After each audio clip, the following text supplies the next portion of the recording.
जालियांवाला बाग हत्याकांड भारत की आज़ादी के इतिहास की वह घटना है जिसके बारे में सोचने पर भी रूह कांप जाती है।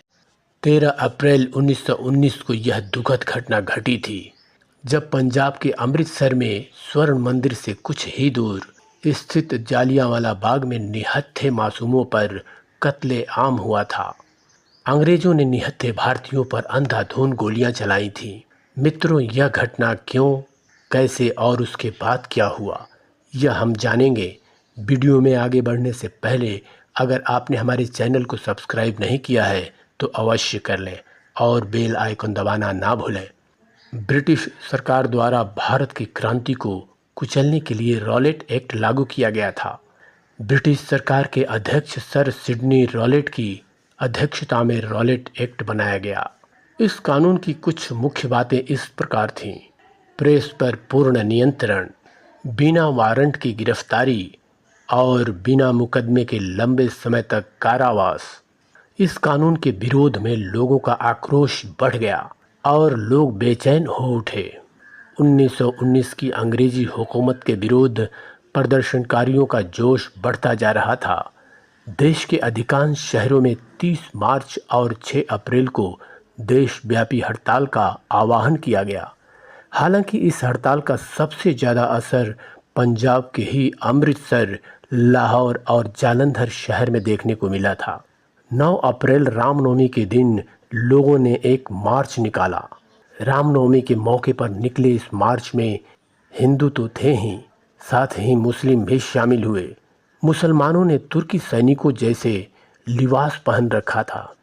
बड़ी संख्या में लोग तो जमा हुए ही थे, लेकिन जनरल डायर और उनके प्रशासन को सबसे अधिक चिंता हिंदू मुस्लिम एकता देखकर हुई।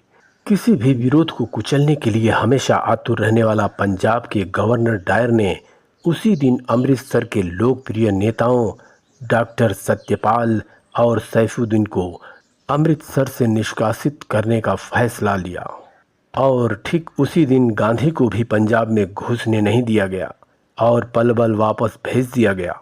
अपने नेताओं के निष्कासन की खबर ने अमृतसर के लोगों को गुस्से से भर दिया। करीब 50,000 की संख्या में लोग जुटे और 10 अप्रैल को अपने नेताओं की रिहाई की मांग करते हुए उन्होंने सिविल लाइन तक मार्च किया। इस मार्च के दौरान सैनिकों से उनकी जमकर मुठभेड़ भी हुई, पथराव और गोलीबारी भी हुई, जिसमें कई लोगों की मौत हुई।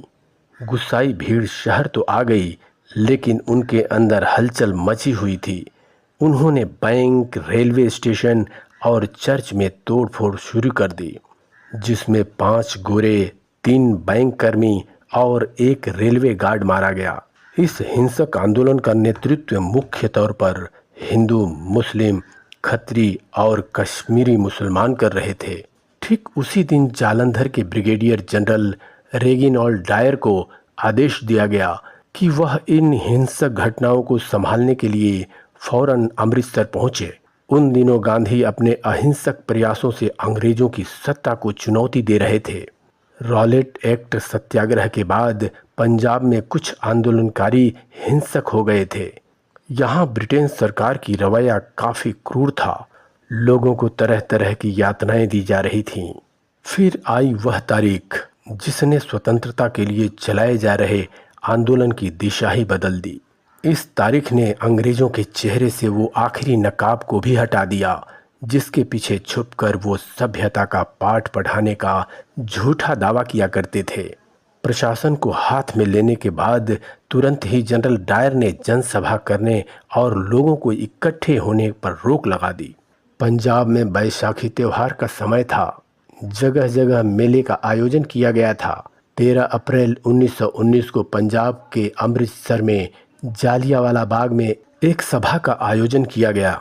इस सभा में अधिकतर लोग वे थे जो बैसाखी के मेले में शामिल होने के लिए घर से निकले थे। गांव और कस्बे से लोग मेले का हिस्सा बनने आए थे। अब ब्रिगेडियर जनरल रेगिनाल्ड डायर को मौका मिल गया। जब नेता बाग में रोड़ियों के ढेर पर खड़े होकर भाषण दे रहे थे, तभी ब्रिगेडियर जनरल ब्रिटिश सैनिकों की टोली लेकर वहां पहुंच गया। उन सबके हाथों में भरी हुई राइफलें थीं। उन सैनिकों ने बाग को घेर लिया और बिना कोई चेतावनी दिए निहत्थे लोगों पर गोलियां चलानी शुरू कर दी। 10 मिनट में लगभग 1600 राउंड गोलियां चलाई गईं। वहां बाहर जाने या निकलने के लिए मात्र एक संकरा रास्ता था और चारों ओर मकान थे। भागने के लिए कोई रास्ता नहीं था। कुछ लोग जान बचाने के लिए उस मैदान में मौजूद एक कुएं में जाकर गिरने लगे। देखते ही देखते वह कुआं लाशों से पट गया। इस घटना के बाद पूरे देश में मातम छा गया और क्रांतिकारियों का क्रोध बढ़ता चला गया। और इसी बीच आया सीने में आग धधकाता हुआ वीर क्रांतिकारी उधम सिंह। जालियांवाला बाग नरसंहार के ठीक 21 साल बाद 13 मार्च 1940 में लंदन में जाकर उधम सिंह ने जनरल डायर की गोली मारकर हत्या कर दी।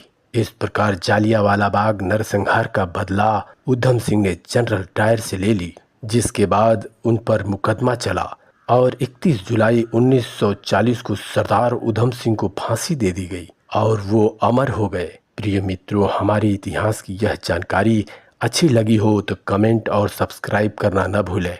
धन्यवाद।